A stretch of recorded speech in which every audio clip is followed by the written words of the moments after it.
珠穆朗玛峰，地球最高点，万山之首。从喜马拉雅到喀拉昆仑，一座座山峰耸峙，构成了地球第3级的壮丽景观。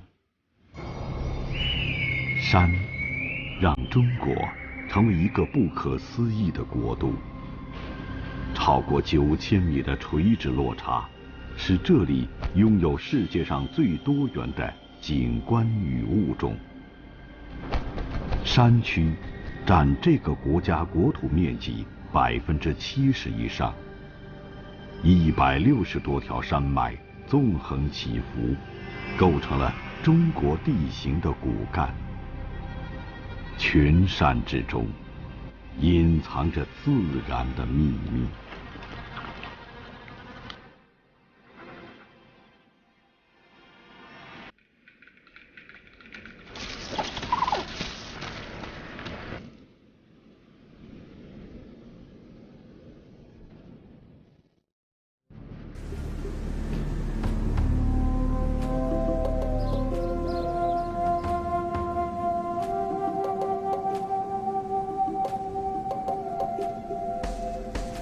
陡峭的高山上，生活着职业攀岩家。岩羊在近乎笔直的悬崖峭壁上，也能如履平地。攀爬是岩羊躲避天敌的秘技，它们在危险中寻觅安全。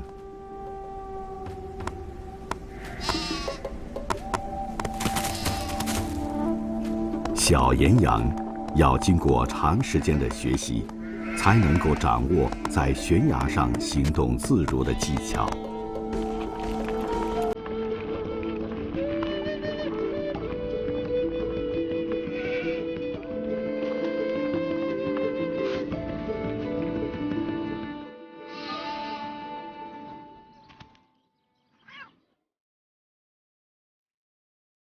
春天是喜马拉雅的亲子季节。这是一个雪豹大家庭，3个孩子刚刚可以跟着父母四处走动，一切都是那么新鲜。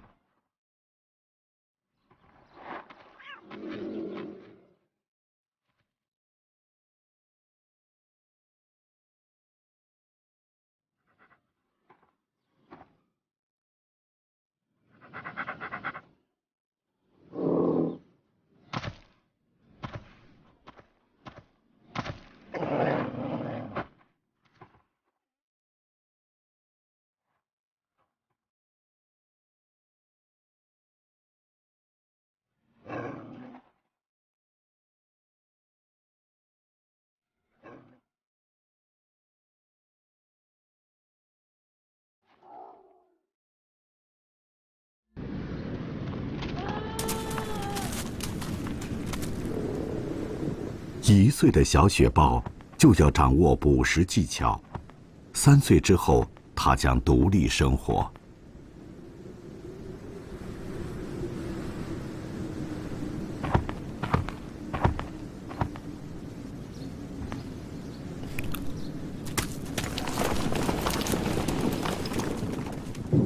学习是一个漫长的过程。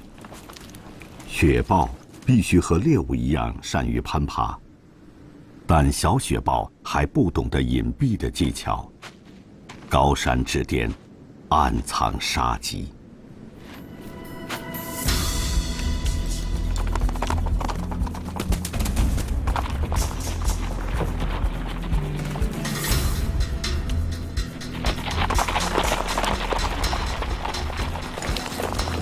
岩羊摆脱了年轻的猎手，真正的危险却来自空中。金雕翼展超过2米，可以轻松掠走小岩羊。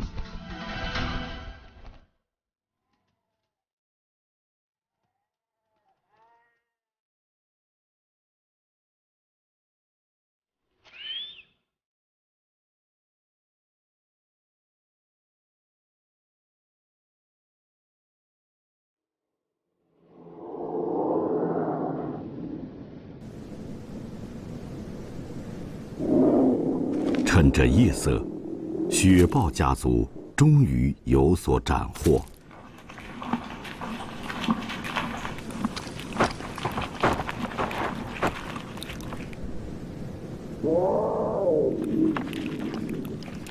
岩羊是雪豹的主要食物来源，这只岩羊可供这个5口之家10天之用。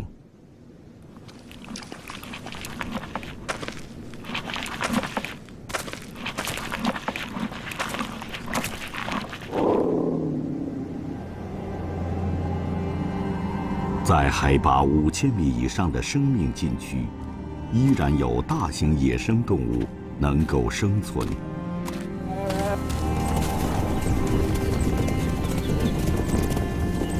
金色野牦牛，全世界最稀有的野牦牛种群，数量不超过50头。野牦牛是青藏高原体型最大的野生动物。夏天，它们的活动区域甚至会到达海拔6000米以上的高处。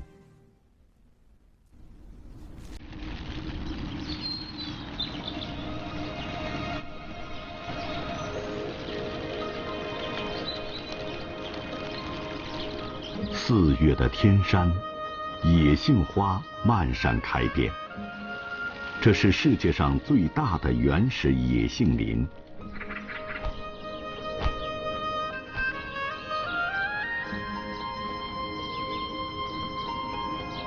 天山山脉东西绵延2500千米，山路山脊的高度差异，产生强烈的上升气流。借助气流的托举，猛禽进入迁徙季节。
天山南麓，却是世界上离海洋最远的地方，极端最小降雨量甚至不足10毫米。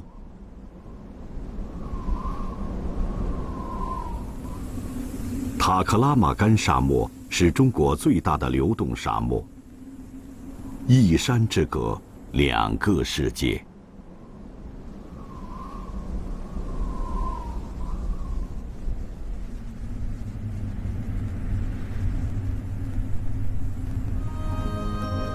夏尔西里是天山山脉一处秘境，一直与世隔绝。这里保留着完整的山地生态系统。山路的草原是食草动物的乐园。狍子，小型陆科动物，曾经遍布北方山林，如今已经难得一见，却悠然自得地生活在夏尔西里。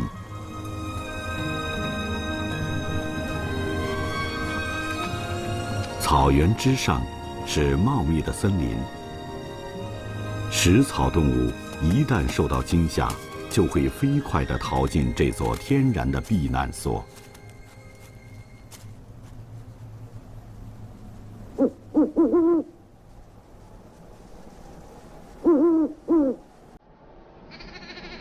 夜幕降临，夏尔西里还会有神秘动物出现。这就是天山马鹿，有着独特的习性，昼夜迁徙。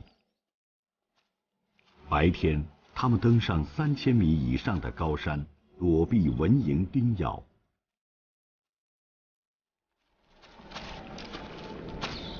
夜晚，它们下到山路草原，这是天山马鹿主要的进食时间。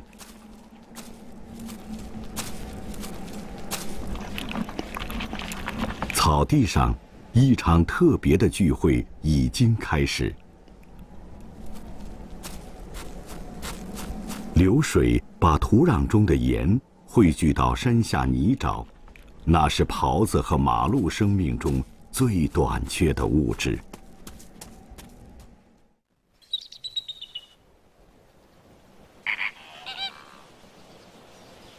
这里是四川盆地的边缘地带。临近夏季，山顶气温仍然接近0度。山的高度创造出不同的气候环境，也造就了垂直分布的多元生态。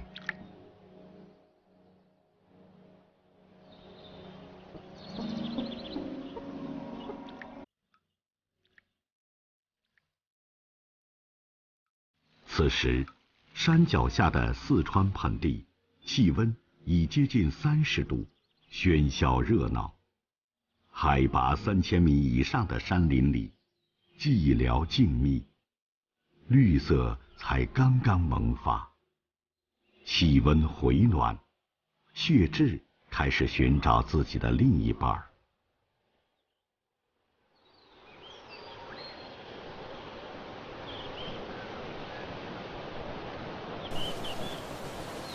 积雪甚至还未融化，高山杜鹃就已经开放。低温中开放的杜鹃面临一个难题，很少有昆虫能在这么冷的天气里生存，谁来帮自己传播花粉呢？杜鹃花自有一套，它用丰富的蜜汁吸引了新的帮手柳莺。这种小型雀科能像美洲的蜂鸟一样为植物传粉。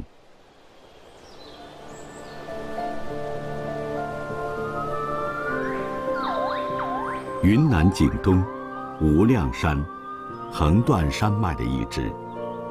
这里山体陡峻，因为丰沛的降雨形成了极其强烈的切割，高山深谷使得无量山难以进入，与世隔绝。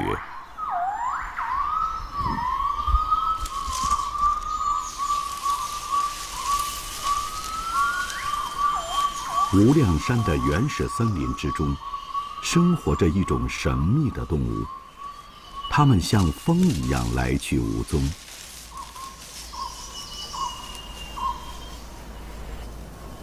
西黑冠长臂猿，当地人有一个形象的称呼——风猴。长臂猿是类人猿的一种，西黑冠长臂猿种群数量不超过1000只，珍稀程度堪比大熊猫。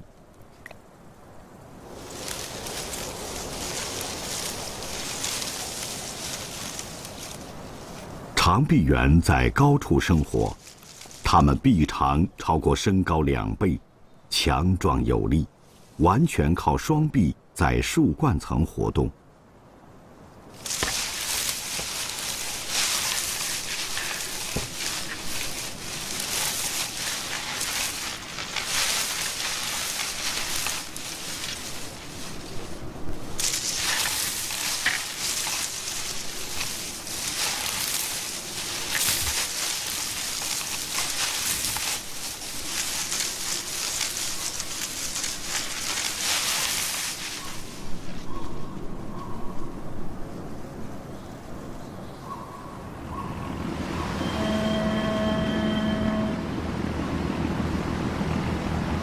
长江三峡，两岸的猿啼，曾经伴随着古人的旅程。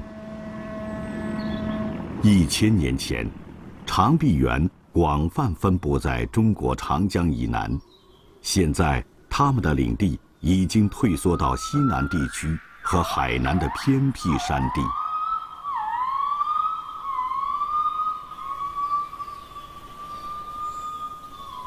高山深谷为这种人类的近亲提供了最后的庇护。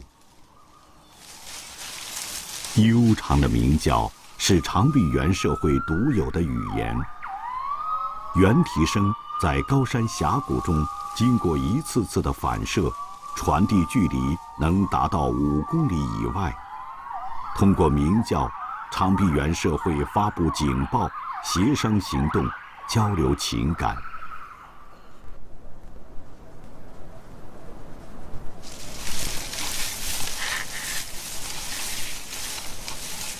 雌性长臂猿长着独特的金色毛发。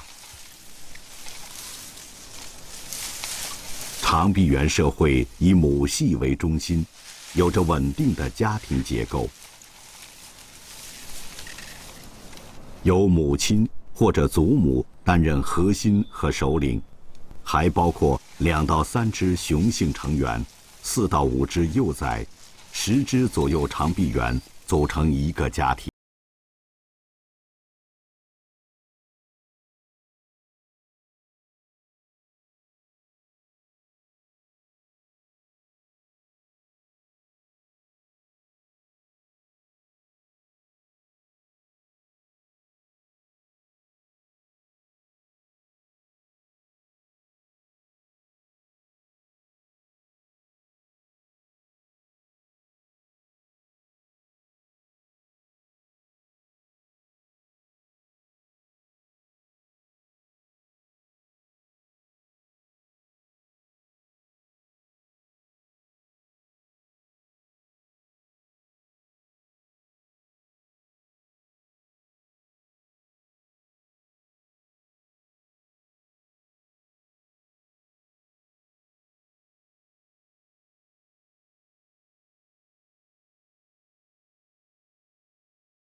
山地之王。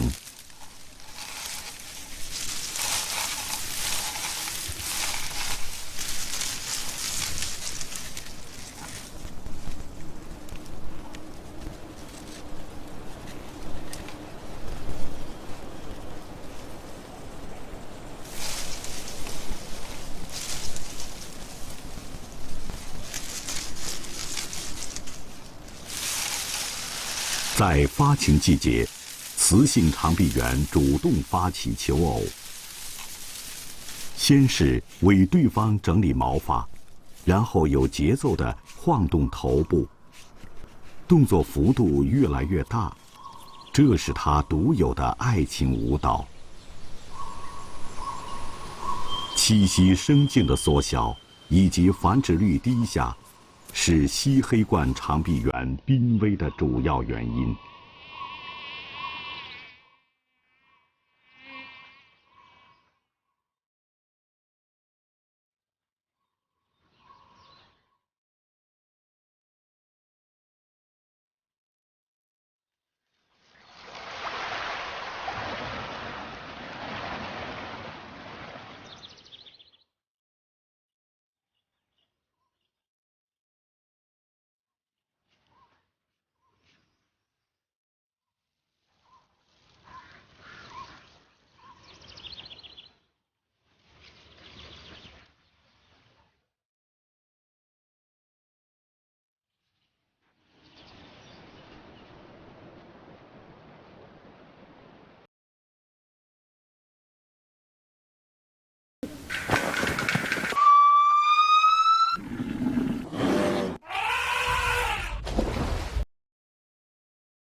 林蛙，生活在长白山原始森林中的两栖动物，对于气温变化有着敏锐的感觉。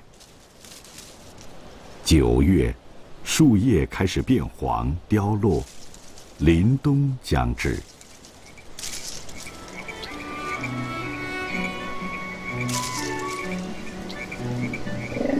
林蛙必须行动起来，在大雪封山之前找到合适的冬眠场所。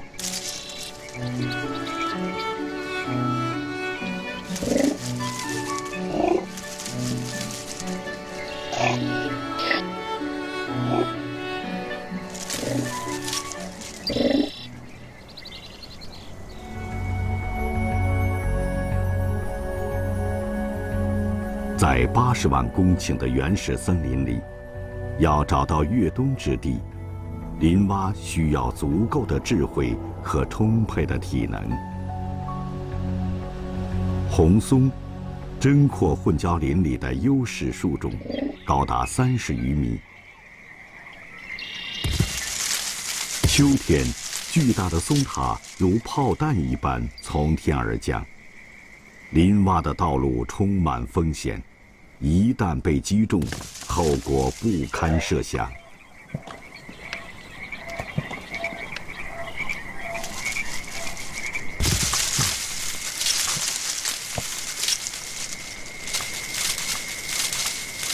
成熟的松塔将成为森林运转的核心。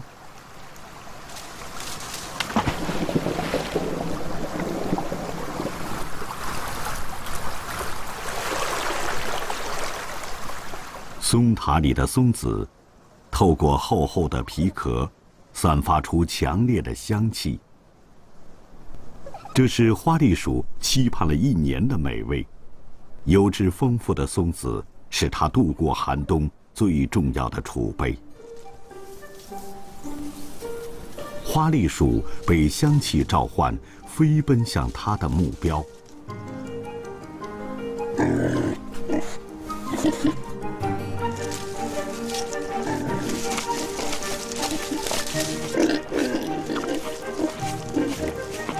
然而，有人捷足先登。秋天，富含热量的松子是森林里许多动物竞相追逐的美食。这是森林里的庞然大物——野猪。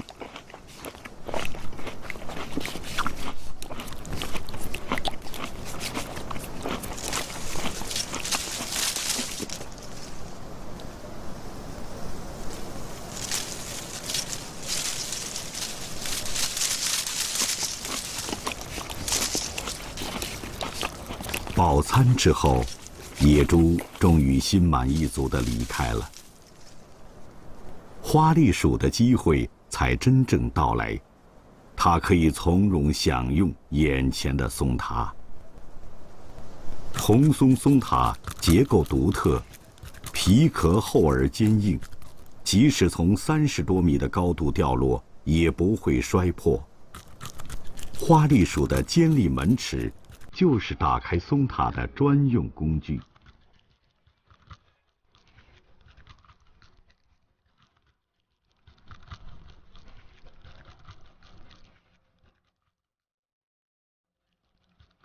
花栗鼠就像有经验的农夫，它两颊的颊囊可以塞进很多松子，用来将劳动成果搬运回洞穴，埋藏起来，作为冬天的口粮。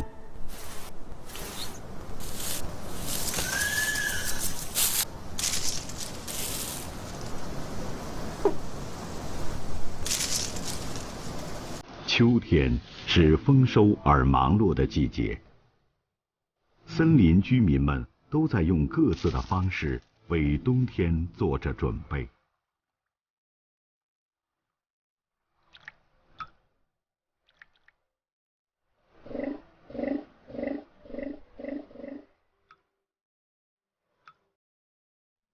这是一条水流缓慢的小溪，上面覆满了落叶。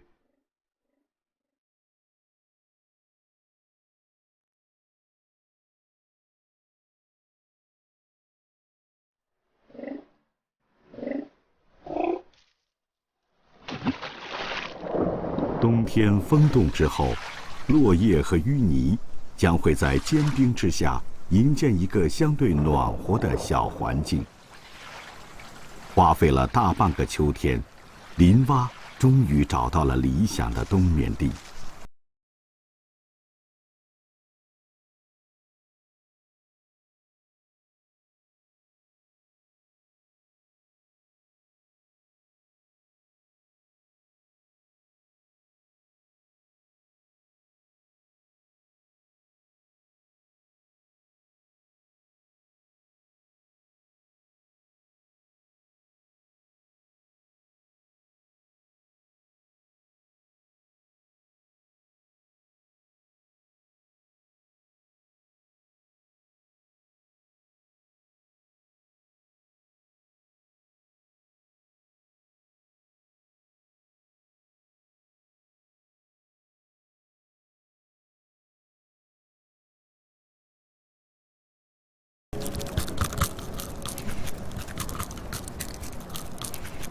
花栗鼠忙碌了几个小时，是时候犒赏一下自己了。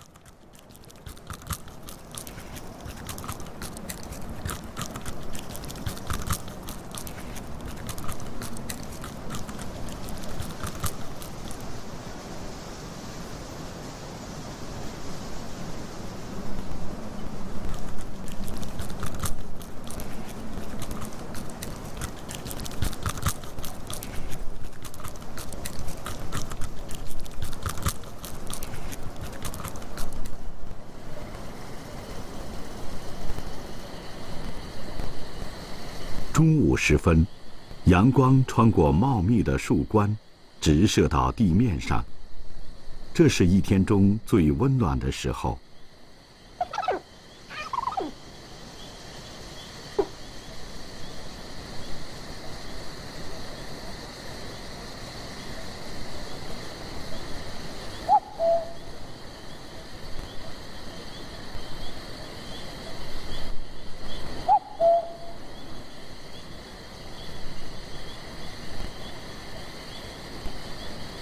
一觉醒来，花栗鼠发现有什么不对。另一只花栗鼠正在偷吃它的松子。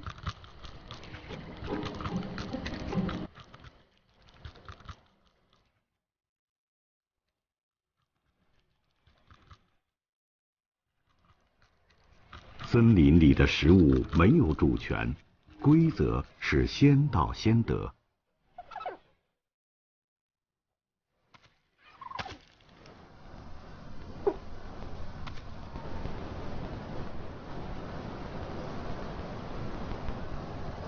这个不速之客竟然开始挪动整个松塔，准备整体搬走。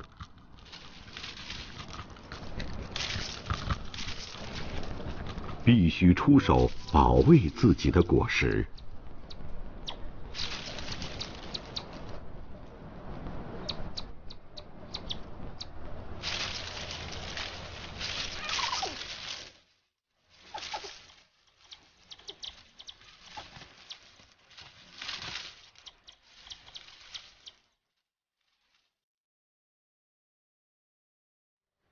闲散的午后时光顿时变成搏杀时刻，谁都希望自己的冬粮储备再充实一点。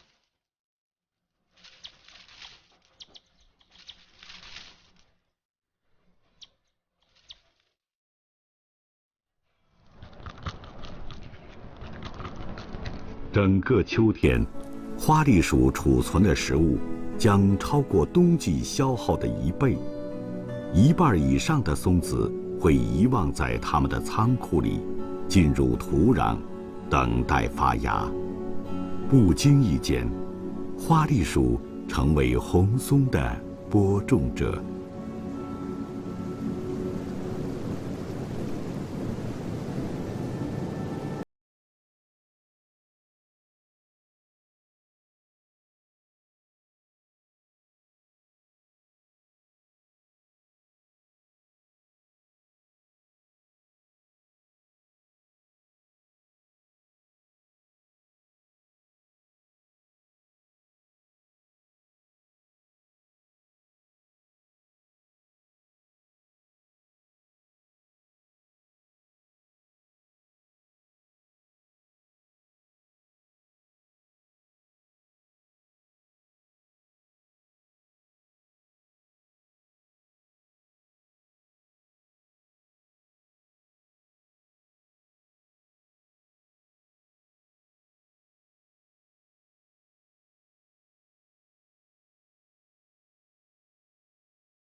长白山是中国东北降水量最大的地区。来自西伯利亚的寒流和太平洋上的暖湿气流在长白山上相遇，入冬后大雪一场接着一场，长白山的原始森林进入寂静的世界。森林掩藏生机，等待下一个春天的来临。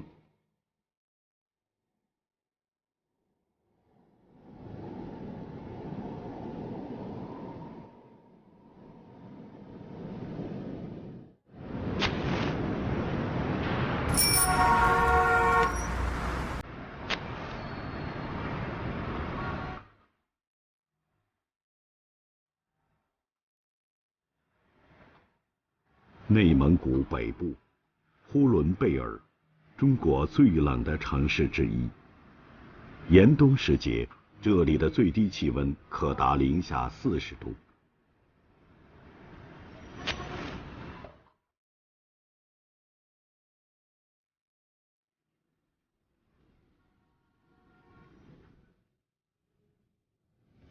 呼伦贝尔北面，大兴安岭。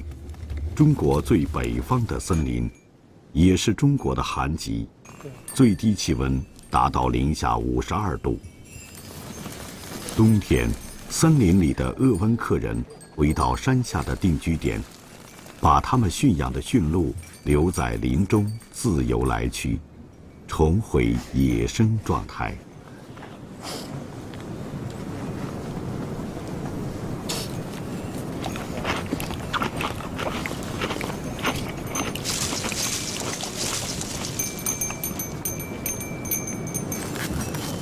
广袤的中国是世界上唯一一个南有大象、北有驯鹿的国家。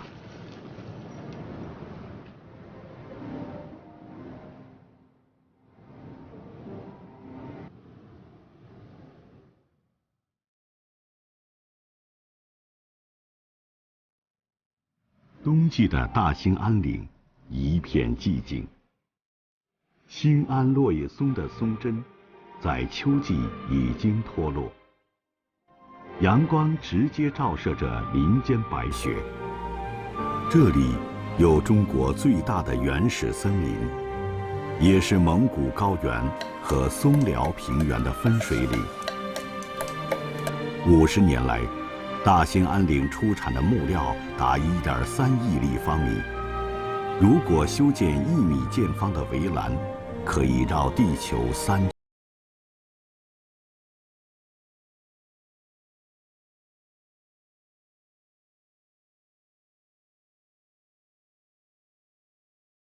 在意想不到的环境中繁衍生息。夜幕降临，森林中出现了动物明亮的眼睛。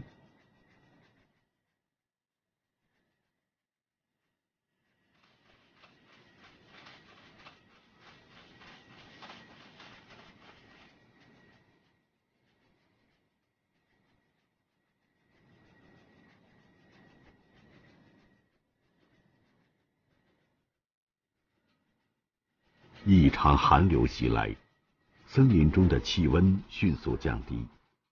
任何动物要在这样的低温中存活，都不是一件容易的事情。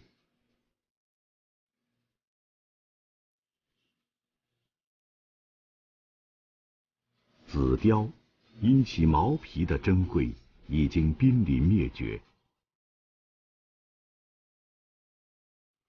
它是雪地上的捕猎高手，正在寻找猎物。大雪能够很好地掩盖紫貂的行踪，但也增加了它捕食的难度。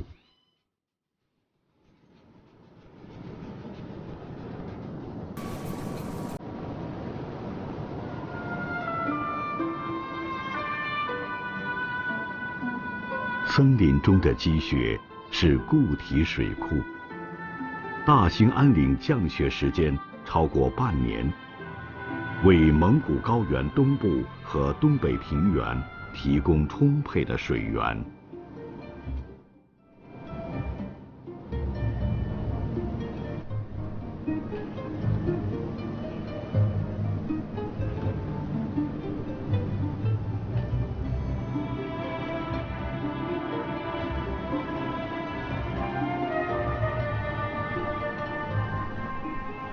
在风雪中，黑嘴松鸡保持着警惕。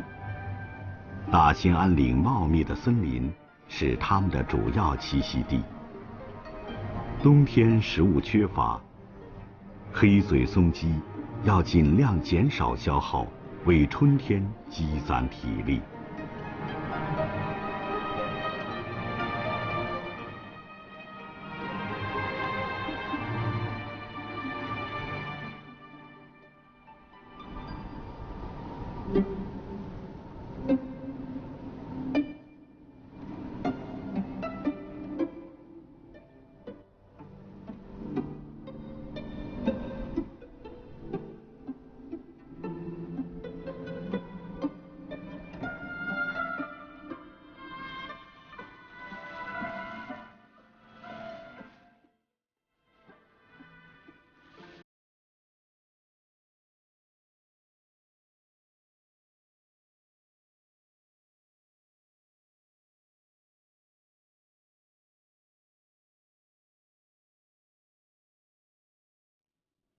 积雪融化，春天即将来到这片海拔1000米的森林。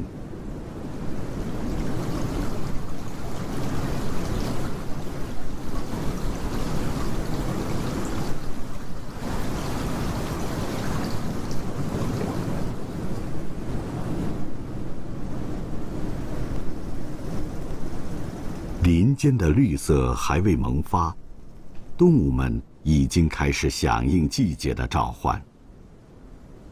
残雪尚存的森林里，黑嘴松鸡跳起了风格别具的求偶之舞。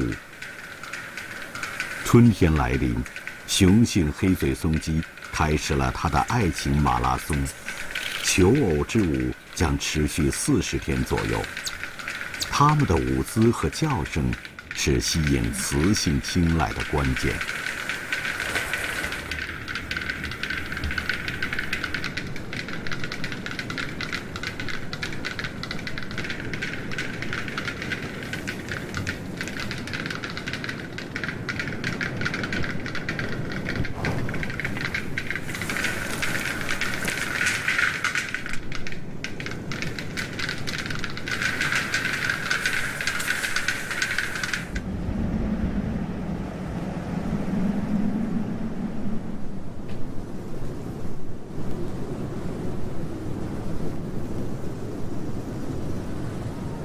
这是孤独的舞蹈，雌性黑嘴松鸡并未现身。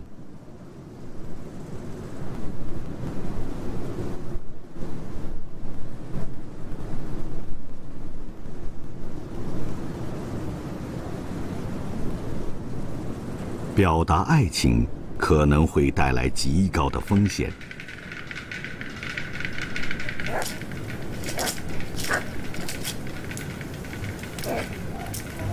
紫貂闻声而至，它是爬树高手，急需填充一整个冬天的饥饿。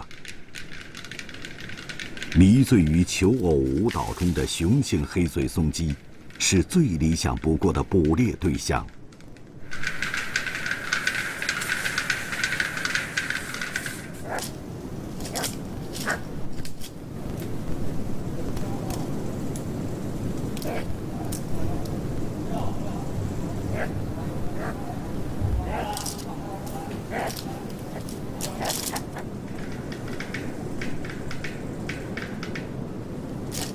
就在紫貂发起致命一击的那一刻，黑嘴松鸡逃脱了。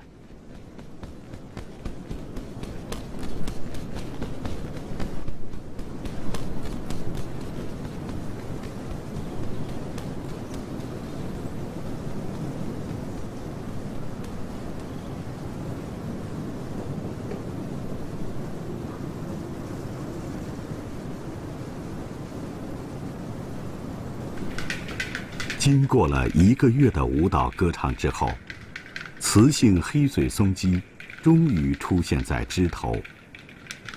天赐良机，不可错失，雄鸡更加卖力的舞蹈。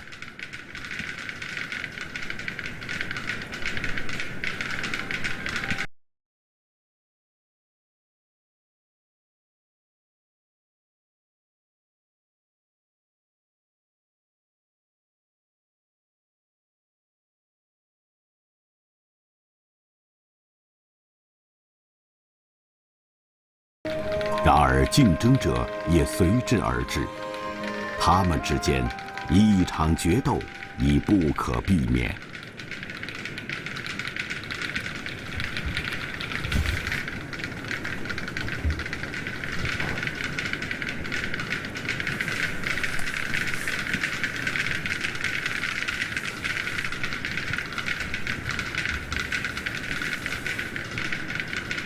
试探、接触、挺身争斗，他们试图用自己的舞姿打动枝头的裁判。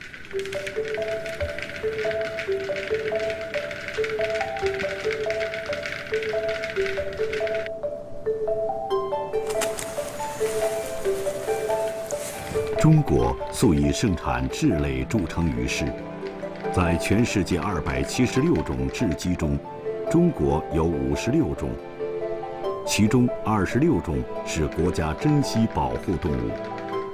雉类是举世公认的最美的鸟类。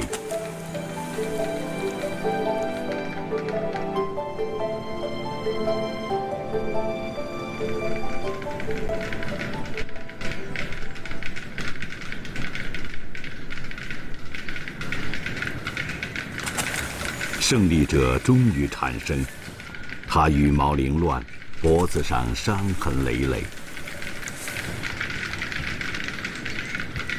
但他赢得了最好的奖励——雌性黑嘴松鸡来到胜利者身边。